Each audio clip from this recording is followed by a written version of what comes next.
नमस्कार दोस्तों। फिल्मी दुनिया के सितारों की जीवनी में आज हम एक ऐसे अभिनेता की बात करने वाले हैं जिसके बारे में शायद ही आप जानते होंगे। वैसे हमारी वीडियोस को प्यार देने के लिए सबसे पहले आप सभी का दिल से धन्यवाद। उम्मीद है कि आप इसी तरह आगे भी हमारी वीडियोस को प्यार देते रहेंगे। खैर, हम जिस अभिनेता की बात करने वाले हैं वो पैदा तो दूसरे देश में हुआ, लेकिन उसकी जड़ें भारत से ही जुड़ी हैं। जी हाँ, बिल्कुल सही सुना आपने। और दोस्तों, हम जिस अभिनेता की बात कर रहे हैं उनका नाम है बेन किंग्सले। उन्होंने अपने अभिनय में न सिर्फ लंदन में बल्कि भारत में भी दर्शकों का दिल जीता है। उन्होंने कई हॉलीवुड फिल्मों में काम किया है और अपने चाहने वालों को रोमांचित किया है। फिल्म गांधी में अभिनय करके उन्होंने काफ़ी नाम कमाया और आज के इस वीडियो में हम आपको उनके न सिर्फ शुरुआती जीवन के बारे में बताएंगे बल्कि उनके फिल्मी करियर, निजी जीवन और उनसे जुड़ी कुछ रोचक तथ्यों के बारे में भी बताएंगे। तो जानने के लिए वीडियो के अंत तक बने रहिएगा। चलिए बिना समय गवाए इस वीडियो को शुरू करते हैं। दोस्तों, बेन किंग्सले का जन्म 31 दिसंबर साल 1943 को Snainton North Riding of Yorkshire England में हुआ था। उनका असली नाम कृष्णा पंडित भांजी है, लेकिन फिल्मी दुनिया में वो सर बेन किंग्सले के नाम से जाने जाते हैं।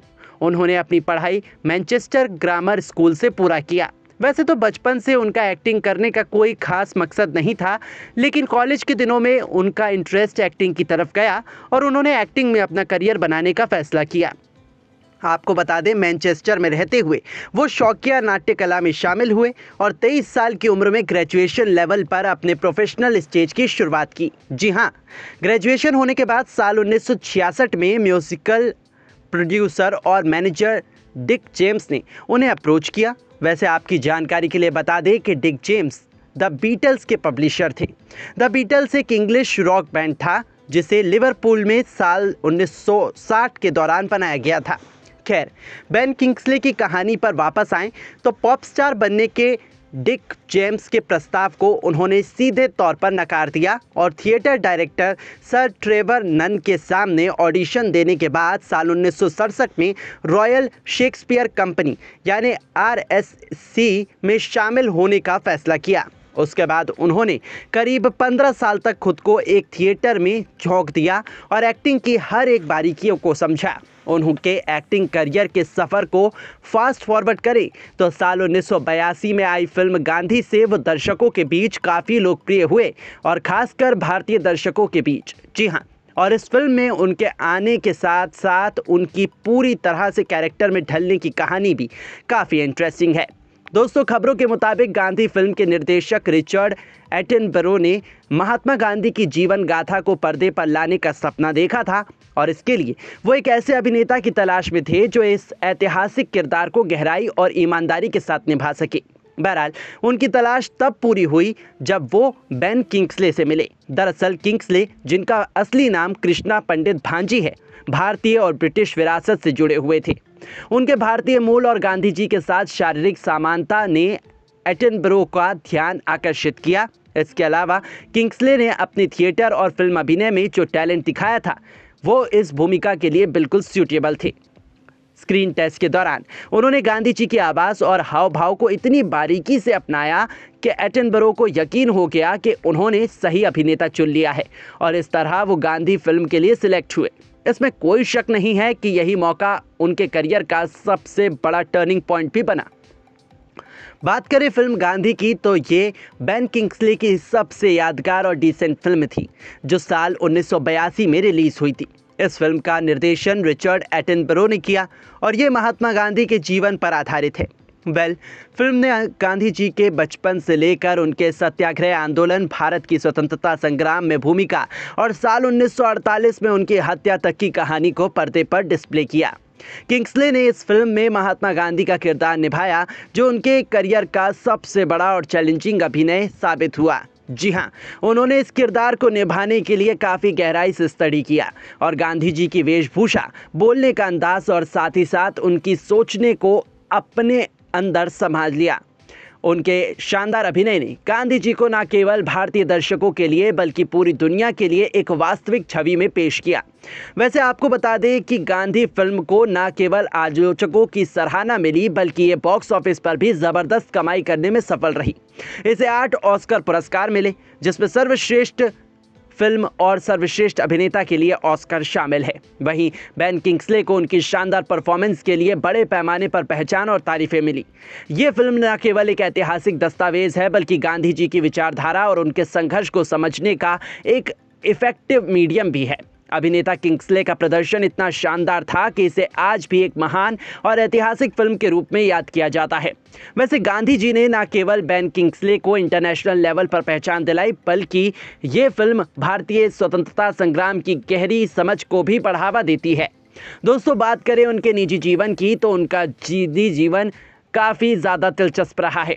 दरअसल उन्होंने जीवन में 2 से अधिक बार शादी किया, लेकिन उनकी शादीशुदा जिंदगी ज़्यादा समय तक नहीं टिक पाती थी और जल्द ही कपल्स में तलाक हो जाता था। जी हाँ, उन्होंने अपने जीवन में 4 बार शादी की। उनकी पहली पत्नी का नाम एंजेला मोरांट था, जो कि एक इंग्लिश अभिनेत्री रह चुकी हैं।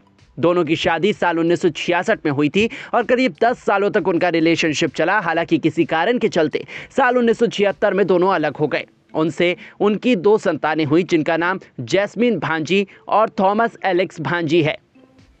जैस्मिन भांजी एक आर्टिस्ट हैं, जबकि थॉमस एलेक्स भांजी एक एक्टर हैं। वहीं किंग्सले की दूसरी पत्नी का नाम एलिसन सटक्लिफ है, जो कि एक ब्रिटिश थिएटर डायरेक्टर हैं। दोनों का रिश्ता साल 1978 से 1992 तक ही चला। अपनी दूसरी पत्नी से भी उन्हें 2 संतानें हुई, जिनका नाम फर्डिनेंड किंग्सली और एडमंड किंग्सली है। दोनों ही एक मशहूर अभिनेता हैं और अपने अदाकारी से हॉलीवुड में काफ़ी नाम कमाया है। जबकि साल 2003 में उन्होंने अपनी तीसरी पत्नी अलेक्जेंड्रा क्रिस्टमैन से शादी की और 2 साल के भीतर ही दोनों का तलाक हो गया। उसके बाद उनकी ज़िंदगी में आई डेनियला लेवेंडर, जो उनकी चौथी पत्नी बनी। उनसे उन्होंने साल 2007 में शादी की और आज भी दोनों का रिश्ता बरकरार है। आपको बता दें कि उनकी कुल 4 संतानें हैं, जिनका जिक्र हमने अभी कुछ देर पहले ही किया। हालांकि अन्य 2 पत्नियों से उन्हें एक भी संतान नहीं हुई। वैसे जिस तरह उनकी पर्सनल लाइफ में उतार चढ़ाव आए, ठीक उसी तरह उनके प्रोफेशनल लाइफ में भी काफ़ी उतार चढ़ाव आए। दोस्तों, उनके पिता रहमतुल्लाह हरजी भांजी भारतीय मूल के गुजराती डॉक्टर थे, जो केन्या में पले बड़े और बाद में इंग्लैंड में बस गए। उनकी मां अन्ना लीना मैरी ब्रिटिश मूल की थी और एक अभिनेत्री और मॉडल थी। उनका परिवार भारतीय और ब्रिटिश कल्चर का संगम था, जिसने बेन के व्यक्तित्व को गहराई से प्रभावित किया। उनकी परवरिश एक ऐसे माहौल में हुई जहां उन्हें भारतीय परंपराएं और पश्चिमी जीवन शैली दोनों का अनुभव मिला। उनके पिता ने उन्हें सादगी और अनुशासन सिखाया, जबकि उनकी मां ने कला और अभिनय के प्रति रुचि लगाई। उन्होंने अपने भारतीय मूल पर गर्व किया और ये उनकी पहचान का एक इम्पॉर्टेंट हिस्सा बना रहा। उनकी जड़ों और पारिवारिक मूल्यों ने उनके जीवन और करियर को आकार देने में महत्वपूर्ण भूमिका निभाई। उन्होंने अपने यूनिक अभिनय कौशल के दम पर कई पुरस्कार जीते हैं। साल 1982 में फिल्म गांधी में महात्मा गांधी की भूमिका निभाने के लिए उन्होंने ऑस्कर अकेडमी अवार्ड में सर्वश्रेष्ठ अभिनेता का पुरस्कार जीता। इस ऐतिहासिक भूमिका ने उन्हें विश्व स्तर पर पहचान दिलवाई। इसके अलावा उन्हें कई अन्य पुरस्कारों से सम्मानित किया गया है। इसके साथ ही उन्होंने अपने करियर में 4 बार ऑस्कर के लिए नामांकन प्राप्त किया है। इतना ही नहीं, उनको नाइटहुड की उपलब्धि भी दी गई, जिससे वो सर बेन किंग्सले बन गए। वैसे इसमें कोई दो राय नहीं है कि उनके जीवन में योगदान ने उन्हें सिनेमा जगत में एक आदर्श और प्रेरणा बना दिया। दोस्तों, उनके संघर्षों की बात करें तो उनका करियर थिएटर से शुरू हुआ। जैसे कि हमने शुरू में ही बताया, उन्होंने कई सालों तक काम किया, लेकिन शुरुआती दिनों में सिनेमा में पहचान बनाना मुश्किल था। उनके भारतीय लुक और नाम के कारण उन्हें हॉलीवुड में लीड रोल नहीं मिले।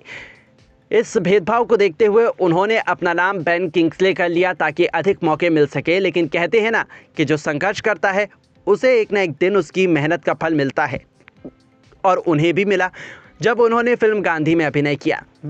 उनका जीवन हमें सिखाता है कि समर्पण, मेहनत और लगन से हर चुनौती को पार किया जा सकता है। उनके अभिनय करियर ने दिखाया कि अपनी कला में गहराई और ईमानदारी लाने से पहचान और सफलता दोनों मिलती हैं।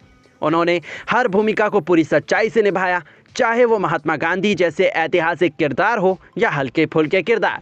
आज वो 80 साल के हो चुके हैं और वो अपनी फैमिली के साथ ज़्यादा समय बिताते हैं।